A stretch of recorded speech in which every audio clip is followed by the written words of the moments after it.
नमस्कार, exam happy by Jharkhand channel में आपका स्वागत है। तो दोस्तों जुड़ चुका हूं मैं यहां पर जेटेट परीक्षा 2024 की तैयारी को लेकर के। तो देखिए हम आपको यहां पर जेटेट परीक्षा की तैयारी के लिए विभिन्न राज्यों में सभी राज्यों में जो पात्रता परीक्षाएं हुई है उसके महत्वपूर्ण प्रश्नों को लेकर के आपको यहां पर प्रीवियस ईयर का प्रश्न पत्र को तैयारी करवाते रहते हैं। उसके साथ साथ यहाँ पर जो आपको झारखंड में जो परीक्षा होने वाली है झारखंड का भी प्रीवियस ईयर यहाँ पर करवा दिया जाएगा। उसके साथ साथ यहाँ पर जो है आपको जो जेसीईआरटी टेक्स्ट बुक जैक की किताब है उससे आपको सारा तैयारी यहाँ पर करवाया जा रहा है, क्योंकि जेसीईआरटी से ही सारे प्रश्न आपको लगभग यहाँ पर निकल के आते हैं। इसके पहले भी 2 परीक्षाएं जो आकलन हुई थी उसमें जेसीईआरटी किताब का जैक का जो किताब था हूबहू प्रश्न यहाँ पर किताब से भिड़े हुए थे। उसके बाद अभी जो सहायक आचार्य की परीक्षा चल रही है उसमें भी आए हुए हैं। तो आप सभी अब यहाँ पर जेटेट की बारी है। तो जेटेट इसके पहले देखिए 2013 और 2016 में हुए हैं। वहाँ के भी प्रश्न पत्रों को यदि आप अवलोकन कीजिएगा तो आप देखिएगा सारा प्रश्न आपका जो है टेक्स्ट बुक से ही निकल के आता है। बाहर का प्रैक्टिस सेट बाजारू किताब आप नहीं पढ़ेंगे, अगर लिए हैं तो समझिए कि वहाँ से आपको धोखा होने जा रहा है और बहुत अच्छा मार्क्स आपका नहीं आ पाएगा। लेकिन यदि आप झारखंड का जो टेक्स्ट बुक किताब है उसको पढ़ लेते हैं तो आपको देखिए यहाँ जुड़ने की आवश्यकता नहीं है। लेकिन यदि आप नहीं पढ़ पा रहे हैं, नोट्स नहीं बना पा रहे हैं तो आप यहाँ से ज़रूर जुड़ेंगे। सिर्फ और सिर्फ आपको कितने रुपए में मिलते हैं तो 499 रुपये में यहाँ सारे नोट्स मिल जाएंगे और उसकी सारी क्लासेज मिल जाएगी। तो अभी जुड़ेंगे। चलिए आज की इस वीडियो में हम आपके लिए हिंदी का प्रैक्टिस सेट 6 लेकर के आए हुए हैं। Practice set 6। इसके पहले आपने हिंदी का यदि यहाँ पर पूरा जो सिलेबस आप नहीं देखा है तो आप यहाँ से हमारे साथ चैनल के साथ जुड़ जाइएगा। आपको यहाँ सारा कुछ बनाया हुआ मिल जाएगा, पीडीएफ भी, वीडियो भी और सारी क्लासेज मिल जाएगी। और प्रैक्टिस सेट आपका हिंदी का चल रहा है, ठीक है। तो यहाँ पर देखिएगा आपको जो है हिंदी में आपको प्रश्न जो है 15 नंबर का दिया जाएगा और एक हिंदी होगी जो आपके 30 नंबर की क्षेत्रीय भाषा होगी। तो जो क्षेत्रीय भाषा रखे होंगे उनके लिए हिंदी रामबाण काम करेगा और जो 15 नंबर का जनरल पेपर में हिंदी है उनके लिए भी रामबाण काम करेगा, ठीक है। तो आप दोनों को के लिए हो जाएगा, चाहे आप 1 से 5 के शिक्षक तैयारी कर रहे हैं चाहे 6 से 8 शिक्षक तैयारी कर रहे हैं, ठीक है। सभी के लिए हिंदी इंपॉर्टेंट है। तो आप सभी अवश्य जुड़ करके देख लीजिएगा। और जो लोग अब तक नहीं जुड़े हैं हमारे चैनल में वो जल्द से जल्द जुड़ जाइए। और देखिए आपका एग्जाम में अगर 3-4 दिन भी बाकी हो तो आप यहाँ से सारा नोट्स और पीडीएफ लेकर के एक बार अवश्य पढ़ लीजिएगा, क्योंकि जेसीईआरटी जैक की किताब की पूरी यहाँ पर बनी हुई है, ठीक है। प्रश्न है, निम्नलिखित में से किस वाक्य में कर्म कारक है। आपको बताना है कि यहाँ जो 4 वाक्य दिया गया है उसमें से किस वाक्य में कर्म कारक है। पहला है, वह दिन में आएगा, भूखों को खाना खिलाओ, पेड़ से पत्ता गिरा, मैं घर पर जाता हूँ। इसमें कौन में कर्म कारक है, ठीक है। देखिए कारक का पूरा पाठ आपको बता दिया गया है। उसके बाद हम प्रैक्टिस सेट में आपको लेकर के आए हैं। तो आप सभी लगभग सही बता सकते हैं, देख लीजिएगा। नहीं बता पा रहे तो देखिए मैं आपको बता देता हूँ। कर्ता ने, चिन्ह विभक्ति चिन्ह याद रखिएगा, कर्ता ने कर्म को, कर्ता ने कर्म को, ठीक है। यहाँ पर आपसे पूछा है कर्म कारक, यानी उसमें विभक्ति चिन्ह क्या होना चाहिए, को होना चाहिए। अब देखते हैं यहाँ पर चल करके। तो देखिए यहाँ पर बी में भूखों को खाना खिलाओ, भूखों को खाना खिलाओ, को है ना, ये विभक्ति चिन्ह को है ना। को किसका होता है, कर्म कारक का होता है। आपसे पूछा क्या था कि कर्म कारक है, इसमें कौन कर्म कारक है, ठीक है।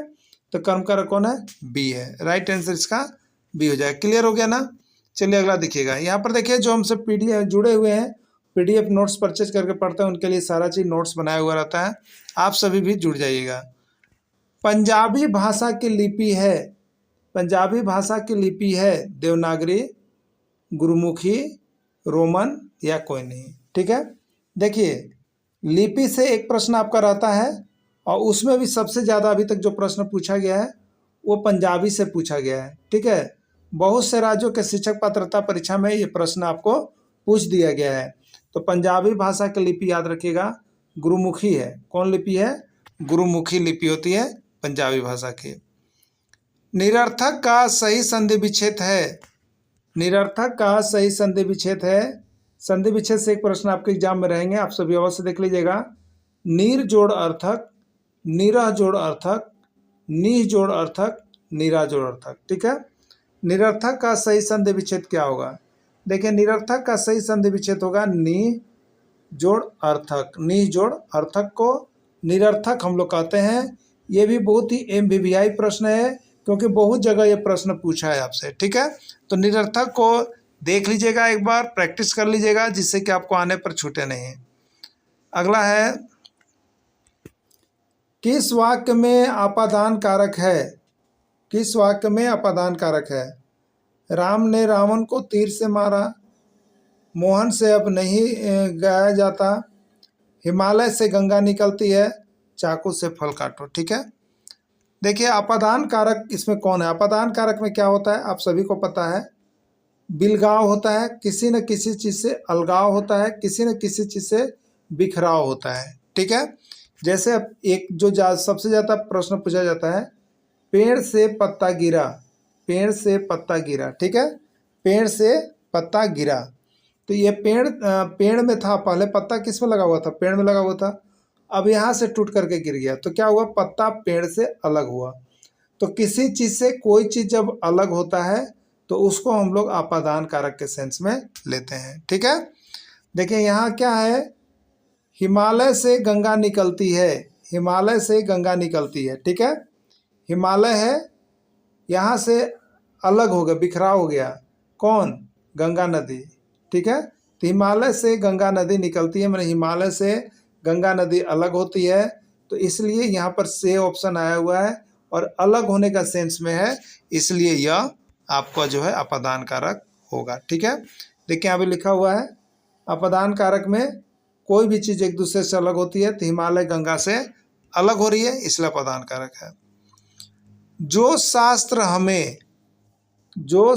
हमें शब्दों और वाक्यों के शुद्ध प्रयोग की जानकारी देता है वह कहलाता है। जो शास्त्र हमें शब्दों और वाक्यों के शुद्ध प्रयोग की जानकारी देता है वह क्या कहलाता है? ठीक है, तो जो शास्त्र हमें शब्दों और वाक्यों के शुद्ध प्रयोग की जानकारी देता है उसको हम लोग क्या कहते हैं? आपको पता होगा, भाषा कहेंगे, लिपि कहेंगे, व्याकरण कहेंगे, या कोई नहीं। ठीक है, तो जो शास्त्र हमें शब्दों और वाक्यों के शुद्ध प्रयोग की जानकारी देता है उसको हम लोग क्या कहते हैं?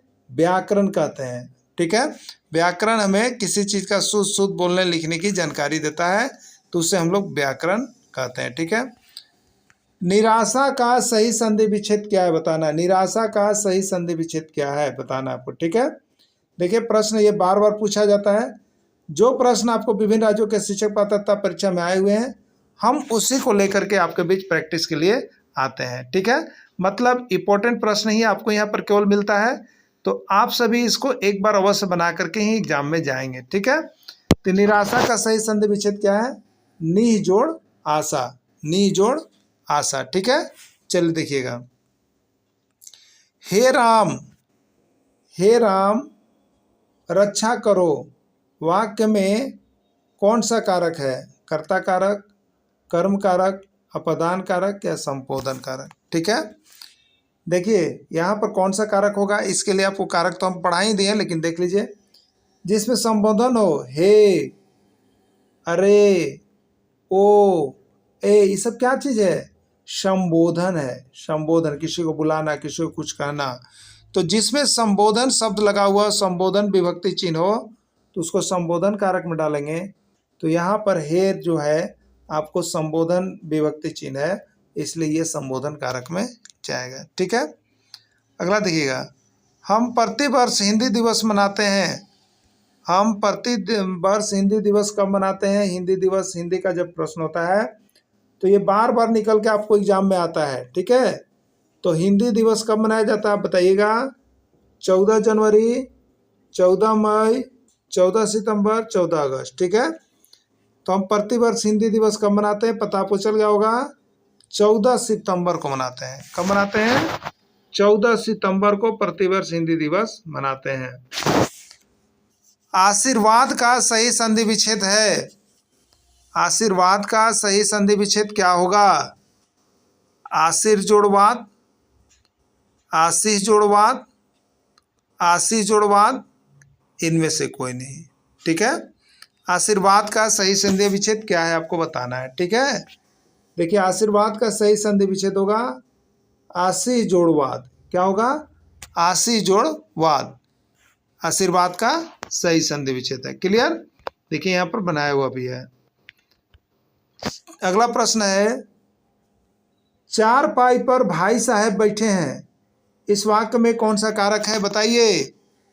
कारक पूरा कंप्लीट कर लीजिएगा, कारक से प्रश्न आएगा और कारक का पूरा वीडियो हमने दे दिया है अलग अलग। चारपाई पर भाई साहब बैठे हैं, इस वाक्य में कौन सा कारक है। करण कारक, कर्म कारक, अधिकरण कारक, संप्रदान कारक। कौन सा कारक होगा आपको बताना है, ठीक है। चारपाई पर भाई साहब बैठे हैं, इस वाक्य में विभक्ति चिन्ह पर आया है और पर विभक्ति चिन्ह किसका होता है, अधिकरण कारक का होता है। किसका होता है, अधिकरण कारक का होता है। अगला है भाषा का क्षेत्रीय रूप जो स्थान स्थान पर बदलता रहता है कहलाता है। देखिए आप भाषा का क्षेत्रीय रूप जो जगह जगह पर बदल जाता है उसको हम लोग क्या कहते हैं, ठीक है। लिपि कहते हैं, भाषा कहते हैं, व्याकरण कहते हैं, बोली कहते हैं, ठीक है। तो भाषा का क्षेत्रीय रूप जो जगह जगह पर बदल जाता है उसको हम लोग बोली कहते हैं। क्या कहते हैं, बोली। क्या कहते हैं, बोली। महेश का सही संधि विच्छेद है, महेश का सही संधि विच्छेद है। जल्दी जल्दी कमेंट कीजिए, हम आप लोगों का कमेंट देख रहे हैं। महो जोड़ ईस, महा जोड़ ईस, मही जोड़ ईस, मही जोड़ ईस, ठीक है। तो महेश का सही संधि विच्छेद होता है महा जोड़ ईस। क्या होता है, महा जोड़ ईस होता है महेश का संधि विच्छेद। ठीक समय पर आ जाना, ठीक समय पर आ जाना में कौन सा कारक है। कर्ता कारक, कर्म कारक, करण कारक या अधिकरण कारक, ठीक है। तो देखिए कर्ता कारक का चिन्ह यह नहीं है पर, यहाँ पर विभक्ति चिन्ह पर है, ठीक है। पर विभक्ति चिन्ह किसका होता है याद कीजिएगा, अधिकरण कारक। किसका होता है, अधिकरण कारक का विभक्ति चिन्ह में पर होता है ना।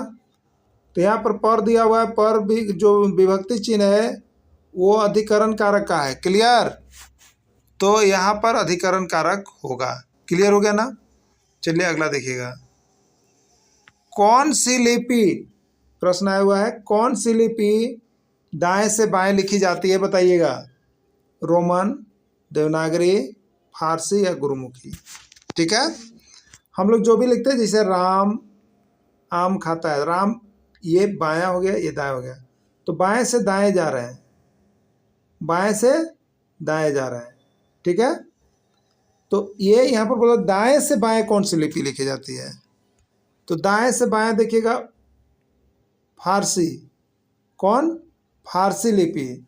दाएं से बाएं, इधर बाएं होता है, दाएं से बाएं चल रहा है, तो फारसी लिपि जो है दाएं से बाएं लिखी जाती है। देखिए सब प्रश्न आपके एग्जाम में पूछे प्रश्न हैं, कोई भी प्रश्न इसमें ऐसा नहीं है जो एग्जाम में नहीं पूछा गया है। और हम आपके लिए देखिए हैंड रिटन नोट्स यहाँ पर बनाते हैं जो कि आपका सटीक यहाँ पर प्रश्न एग्जाम में आता है। सिर्फ ऐसे प्रश्न नहीं है जो कि आपके एग्जाम जेटेट की दृष्टि से नहीं हो और उसको सिर्फ हम यहाँ पर तैयार कर दिए हैं, ठीक है। इसलिए आप अभी तक जो नहीं जुड़ पाए हैं, आपको सारा सब्जेक्ट इसी तरह से नोट्स हैंड रिटन बना हुआ है। आप सभी यहाँ पर परीक्षा में जाने से पहले जरूर पढ़ के ही जाएंगे, नहीं तो अभी जरूर जुड़ जाएंगे। सभी सब्जेक्ट का बना हुआ है, सिर्फ क्षेत्रीय भाषा को छोड़ करके, ठीक है। चलिए देखिएगा, अन्वय का सही संधि विच्छेद है, अन्वय का सही संधि विच्छेद है अनु जोड़ा है, अनु जोड़ा है, अनु जोड़ा है या कोई नहीं, ठीक है। अन्वय का सही संधि विच्छेद होता है अनु जोड़ अय होता है, अन्वय होता है, ठीक है। प्रश्न पूछा गया था। तो इस तरह से यहाँ पर हमने महत्वपूर्ण प्रश्न हिंदी का देखा।